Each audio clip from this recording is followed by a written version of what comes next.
next time. So that was something.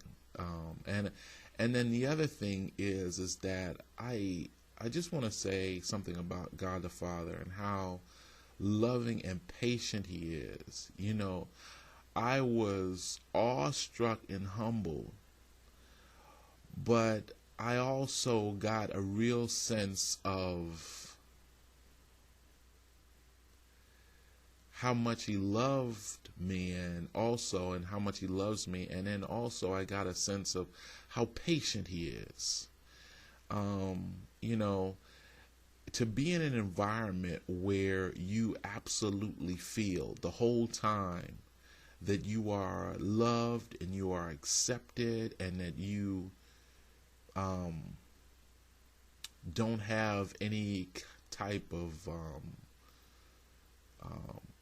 problem with being, you know, just accepted for who you are, is an amazing thing. It is one of the most beautiful gifts of heaven, I can say. Well, going back to talking to Jesus, Jesus wanted to continue our discussion because I asked him a question about what is the proper name to call you. I mean, to call him, you know, because, you know, there's some debate on the planet as it relates to that. And so I asked him, I just, quite frankly and quite honestly, what do I call you? What is, you know, what name do you want to be called by? Because I remember when I was younger, I used to have issues thinking that I needed to pray a certain way in order to get my prayer heard, and how small my thinking was about God back then. And I thought I had to call him, you know, some special name in order to get my prayers answered. But what happened was Jesus asked me a question, and he said, well, what is my name? And I spouted off a name that I heard people call him, and, you know, and it was one of the names of God. And then he explained to me what that name meant.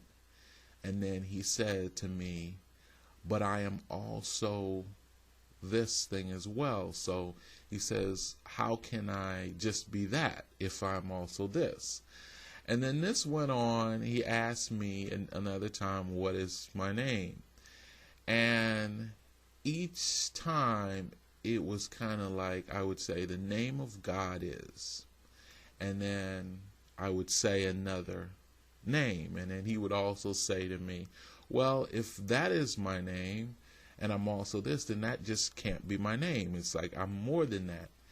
And so this went on for about 5 times.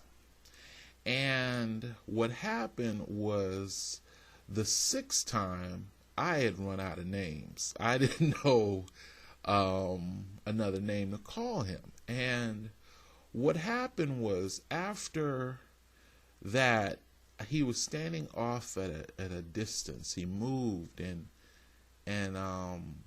he said to me, you know what my name is. And he looked with all sincerity, and he pointed his finger at me, and he says, say my name.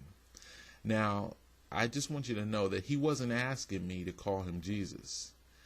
It was something deeper, something, and then I'll explain what that is. So he pointed his finger at me. And then the Holy Spirit was the one who gave me his name. And what happened was, I opened my mouth as wide as I could open it. And I just breathed out, but there was no sound. I couldn't hear a sound. There was no sound at all.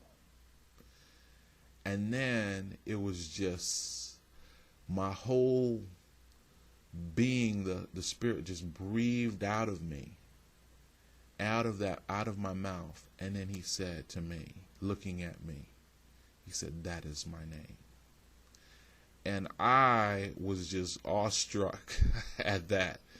And I have to say this: if you are praying and you're calling him by whatever name you're calling him by, and you are doing so, and you are praying and asking God for whatever it is that you're asking him for, just keep calling him whatever name that you are calling him based on your faith, and just pray and ask God for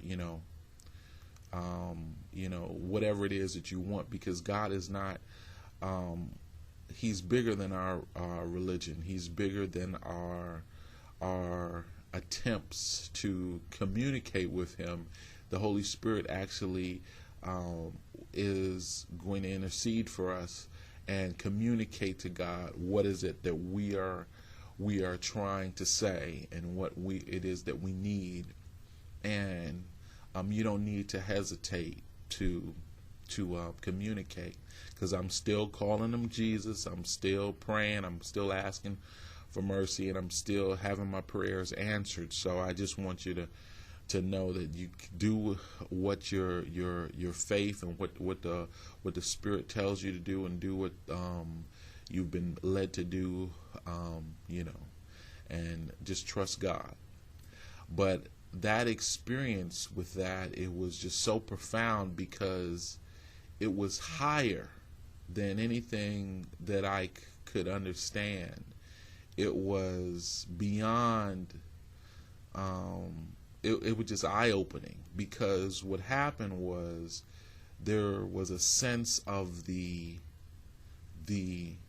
fullness of it. I can't explain to you more than that, and I'm not even going to harp on it too much, but it was just a sense of fullness, that it was complete. And that's all that I can say about that. It was just complete, and I saw it as completely holy. So anyway, but that was what was shared with me. And again, if you are praying and you're asking for whatever it is that you're asking from God, and you're praying according to his will, then he's going to hear you, and you don't have to feel limited by what name you think you're calling him, and so on and so forth, because he hears you and he answers your prayers. So I spent more time with Jesus, and I talked to him about several different things, and some of those things I can't share now. I'll share them probably at another time, if God permitting. But what I will say is this: we don't have a lot of time before Jesus returns. And what I will tell you is that from the point that you hear this video you need to spend as much time as possible seeking God and asking him to have his Holy Spirit come inside of you to fix you, and to bring you to a closer understanding of him. And it's critical. It's so important to just seek God now. What I will also tell you is that there are going to be some difficult days ahead, very difficult days, and a lot of people are going to die. A lot of people are going to experience suffering and death, as you know. But what you need to remember, and this is the most important thing I would probably share, is that you need to hold on to your faith.